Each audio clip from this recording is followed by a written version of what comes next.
Next on News Talk, AM 1480 WLEA, the Newsmaker Show with Kevin Doran. It's Brian O'Neill in for Kevin Doran. Here we are on the last day of 2014, and we're on with Fox News commentator John leboutillier. You see him on the Fox News channel on Political Insider Sunday nights at 7:30. John, thanks for joining us. My pleasure, Brian. Nice to talk to you. How are you today? Doing well, doing well. John, before we get on to the national topics, we wanted to mainly talk to you about, you're in Long Island. Any thoughts on the whole situation with New York City Police and Mayor Bill de Blasio? I have a lot of thoughts, Brian. I think that, first of all, it's a national story, obviously. Anything that goes on in New York tends to be noticed nationwide. And in this case, it's a huge story of a liberal politician taking on the police and culminating in a murder of two cops that has taken the breath away from everybody in New York. I mean, here we are 10 days since the murder, and I'm telling you, people are just shaking their heads in sadness over the thing. And this is going to have political ramifications for a long time to come. And not just for de Blasio, but nationally. The idea of demonizing the police 13 years after 9/11, when the police and the firefighters were national heroes, and now this de Blasio's come along and gotten in bed with Al Sharpton, and they have sort of conspired to try to sell the idea that the police are running around murdering unarmed people. And they've been assisted in this canard by the media, the liberal media, by Eric Holder. It's a shocking visual to see it, and I will predict to you that it's not over, and that de Blasio will be ruined politically by what he's done. In scattered cities around the U.S., you see this in places like Portland, Oregon, and Oakland, California. Protesters closed down streets even recently, blocking cars in these cities. Some say that there's any connection between Occupy Wall Street and these anti-police protests. Well, I hadn't really thought that it's connected to Occupy Wall Street, because I think this one, Occupy Wall Street was from the far left on economic issues, not so much racial. This one, to me, is all Al Sharpton and race baiting from the left. I think it's a slightly different group of troublemakers, but it's a big deal, and there's going to be pushback by the silent majority in America. Look, New York City is one of the most liberal places in America, and I think that de Blasio will be defeated in 3 years when he runs for re-election by a new version of a Rudy Giuliani who will come along and say we can't have this type of behavior from the mayor of New York. That's what happened 20 years ago, Brian, when Dinkins ruined New York. He ruined it. And after 4 years, even liberal voters said we can't support this anymore. And they held their nose and voted for a Republican for the first time in their life, and it was Giuliani. And I think they'll do it in 3 years all over again. You know, you say that even the liberals went along with Giuliani. I can remember at the time when Giuliani first got into office, he went on the Dave Letterman show, and Dave's sidekick, Paul Schaefer, the musician there, the band leader. Paul Schaefer, you could tell he was doing it kind of begrudgingly, but he complimented de Blasio, and you could kind of tell that Schaefer wasn't on the same page as not de Blasio. He complimented Giuliani, and you could tell he was not on the same page as Giuliani, but he said, hey, you've cleaned up the streets and got rid of the what they had at the time, the window washers scandal, and we thank you a lot for that. Squeegee guys. It was the squeegee people. You're right. Yep. Yesterday, we had Carl Palladino on the Newsmaker show. Palladino, he seems to think the Republicans need to clean house of its state leadership. He was pretty much talking about state Republican Chairman Ed Cox. Palladino blamed Cox for putting up Rob Astorino instead of Donald Trump. There was a movement there to get Trump in to run for governor, and Palladino was a big part of that. Do you think that Palladino and Trump could do anything to get Ed Cox unseated from his position as state Republican chairman? No, I don't think they don't have anything to do with the Republican Party, really. I mean, Palladino's sort of a Tea Party guy, and Trump, I don't think he's even a registered Republican anymore. I think he's an independent.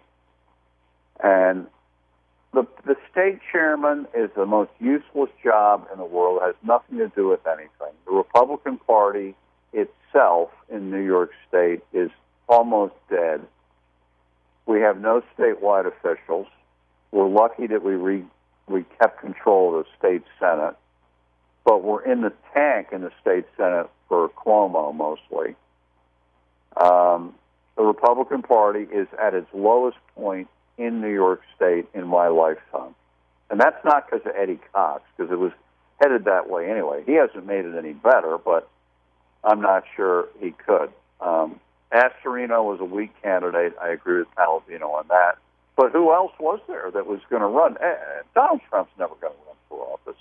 He talks about it to get people to pay attention to him. But he's not a serious political candidate. There's no way that guy would give everything up to be an elected official. No way. Newsmax, and this is a similar topic. Newsmax reporting online that Phoenix U.S. Senator John McCain wants to get rid of all the Tea Party candidates in Arizona. He wants them voted out and replace them with his own political allies. Now, John leboutillier, you're on the record as being opposed to John McCain. You did not like him on the Vietnam POW MIA issue. Your take on McCain's move to get rid of the Tea Party in Arizona? Well, he's scared of a Tea Party challenge in 2 years in a Republican primary. That's what he's worried about. And I'm with the Tea Party when it comes to McCain. They hate him. They don't trust him. I don't trust him. I've known McCain for 40 years, and he is half crazy and half dishonest. And perhaps the worst human being I've ever met in American politics. It might be a tie, Brian, between him and John Kerry. And ironically, they're great friends, those two.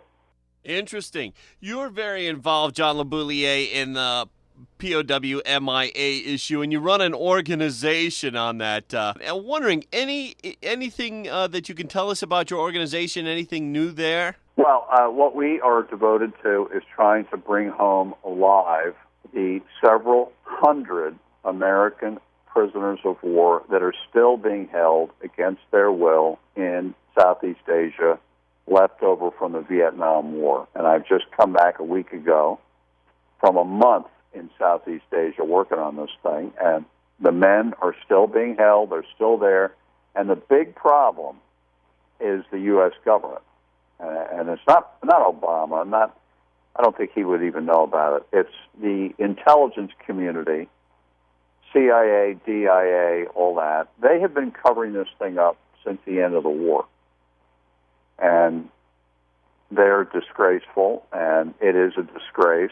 And to have American soldiers, sailors, Marines, pilots, officers, all that, being held for all their lives, and the U.S. government lying about it turns my stomach when I think about it. You said this has been going on since the Nixon administration. Have there been any presidents who have been good on this topic of getting the Vietnam vets out of Vietnam? No, because none of them have gotten them home. So I would say none of them have been any good. Moving on, even Reagan. Well, Reagan wanted to. I went and talked to Reagan about it in the Oval Office in '82, and he wanted to do something, but that's not enough. He's the president. He's the commander-in-chief. He could make things happen, and he didn't make things happen. And I talked to Nixon when he was former President Nixon about it repeatedly in the 1980s, and he admitted to me that the men were there. and he's the president who left him there. And if Watergate had not happened, Nixon would have made a deal to bring the prisoners home. The problem was he made a deal, the Paris Peace Agreement, and there was a secret side agreement, February 1, 1973, where Nixon promised to pay Vietnam $4.75 billion, with a B, dollars, over a 5-year period to rebuild Vietnam, and in return, Vietnam was going to give us the POWs back. Well, here's what happened. They gave us half the prisoners back, including McCain and Admiral Stockdale and all the famous POWs. They gave us those guys back, 600 of them, and they kept another 600 behind as an insurance policy to guarantee that the money would get paid. To this day, 41 years later, Brian, we've never paid a penny to Vietnam. And those 600 prisoners were never given back to the United States. And that is the disgrace of this thing. And if Nixon had not gone down the toilet, he'd have gone back and made another deal and gotten those men out. But he went down in Watergate, and the whole issue went with it. If John McCain was there and a POW himself at what they call the Hanoi Hilton, why would McCain not be more helpful? He's been so bad, and he should have been helpful. And he could have been. It could have helped him politically too, if that's what he cared about. Ever since coming back, he and some of the POWs that came home in '73 had been very negative towards the idea that other men were left behind. And I really don't know why he's that way. You'd have to ask him. But I wouldn't trust a word he says. So he's a very nasty guy on this thing. On immigration, President Obama gave an interview to NPR this week where the president talked about the Republicans as if he was still in the majority with the Democrats in January. Do you think Obama will get his way on immigration? Well, here's the thing. He got his way in the short run with this executive order that he did, and the Republicans squawked about it, but then they voted a continuing resolution, a short-term budget, and they voted for it, that funded the very thing that Obama did and the Republicans don't like. Now, why are they funding something they disagree with? And it is funded to February, and then it'll be re-argued all over again. The bigger picture of amnesty for illegals, I don't think that's going to happen while we have control of the House and the Senate. Obama can't do that without legislation.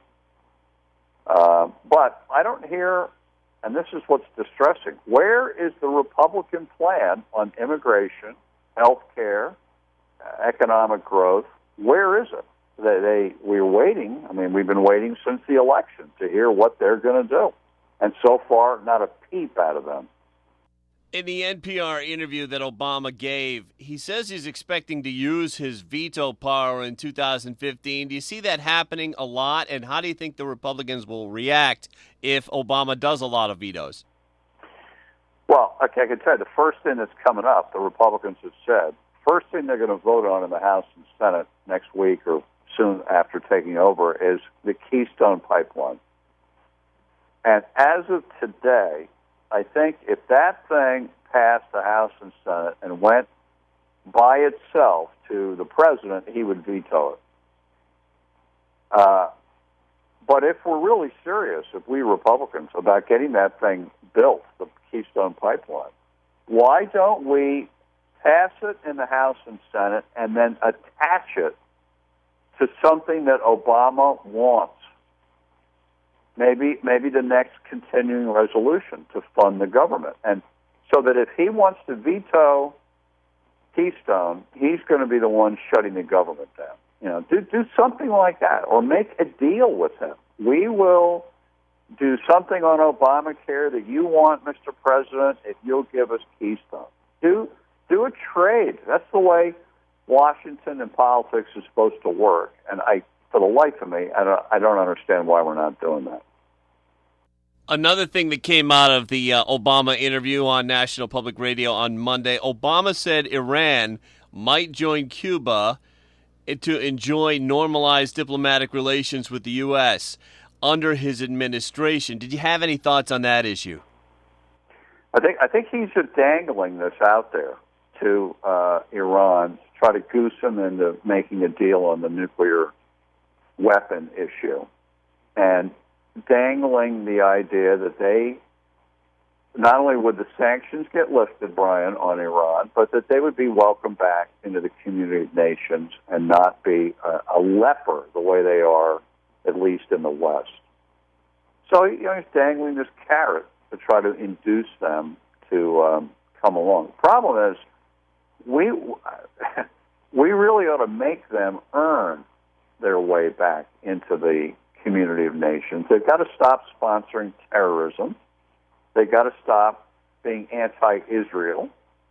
They can disagree with Israel, but they can't be funding Hezbollah and Hamas and making IEDs that are killing American soldiers in Afghanistan and were in Iraq. I mean, they've got to behave properly before we give them the good housekeeping stamp of approval. We're talking with John leboutillier on the Newsmaker Show. When we get back, we'll talk about Obamacare fines in 2015 and his thoughts on Jeb Bush. Back on the Newsmaker Show, it's the last day of 2015. On with John leboutillier. John, your thoughts on Obamacare and how it's gone so far? An unmitigated disaster, both in reality and politically. The Democrats, by supporting that thing, have cost themselves control of the House and now the Senate. You have Harry Reid and Charles Schumer coming out in the last month since the wipeout of November 4th. They've come out and said, in retrospect, Obamacare was a mistake. I mean, who ever thought we'd see that? Charles Schumer, of all people, one of the biggest advocates of this thing, admitting it was a mistake. And the polling has been anti-Obamacare since before it was passed into Congress. About 55% of Americans have been consistently against it. It's now been in effect for over a year, Brian, and people are still not happy with it. Fox News reported yesterday that the Obamacare fines in 2014 were $95 a person, or 1% of the household income, whichever was higher of the two. And Fox also is reporting now that fines will go up for Obamacare in 2015, and the fines will be collected by the IRS. Well, that was always in the law, and I always thought that the best way for Republicans to gut Obamacare was to pursue the investigation more energetically of the IRS. When the whole thing first came out a year and a half ago about the Tea Party and all that, the Republicans were slow to get mad and up on the Hill and to go after this thing and investigate it. And I'll tell you why. Because Republican leadership like Boehner and McConnell were only too happy, Brian, to have the IRS screw over the Tea Party. They thought this was great. Anything that'll weaken the Tea Party, therefore, strengthens the Republican establishment. That's amazing. John leboutillier, you've been a guest over the years here on WLEA, and I can remember listening to you on this show during the George W. Bush years. You were very critical of W. Wondering, and I think mostly on the border issues, the U.S. and Mexico, wondering what you think of former Florida Governor Jeb Bush and the possibility of a Jeb Bush-Hillary Clinton race. God help us all if we have to go through all that again. Two establishment candidates from two families that are great friends with each other and are really part of the political establishment. And I think where we're at in America is there's an American public and there's the American political establishment, and the two have nothing to do with each other. And I don't want Jeb Bush. I mean, the story that came out over the weekend, that Jeb Bush has been involved in a company that made money off of Obamacare. Now, Brian, just think of it. Here the Republican Party is, back in control of the House and the Senate, precisely because the voters hate Obamacare.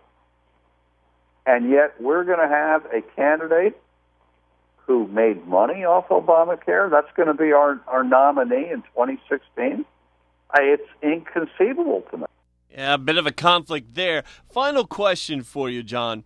One issue that the Tea Party groups are very opposed to Jeb Bush on is Common Core. Your thoughts on Common Core, both nationwide and here in New York State? I'm against it. I think it's the federalization all over again for the third time. We had No Child Left Behind. We had Race to the Top, and now we have Common Core. And this is the first one was Bush, and then Obama, and now Jeb as part of Common Core. And they're all doing something that Republicans should not go along with, which is the federalization of education. We Republicans do not believe in it. We never wanted a Department of Education. We never believed there was a need for it. The federal government really has no role in elementary and high school education. And yet, look at what's happened. We've got the Department of Education. We have massive federal spending. And the more money the feds spend on education, it's a direct reversal of the scores of our students, both reading and in math. In other words, the bigger the federal role, the lower our national scores are. And I don't see any Republicans anymore coming out and being strong about this and fighting for tuition tax credits, fighting to get the feds out of education. I don't see anybody doing it. And Jeb Bush, I don't want him leading the charge for the Republicans. He's like a Democrat on this issue. He's on Fox News Sunday nights on Political Insider's John Leboutillier. Great having you on. Brian, Happy New Year, and I'll talk to you guys on your wonderful station next year. We'd love to have you back. AM 1480 WLEA Hornell.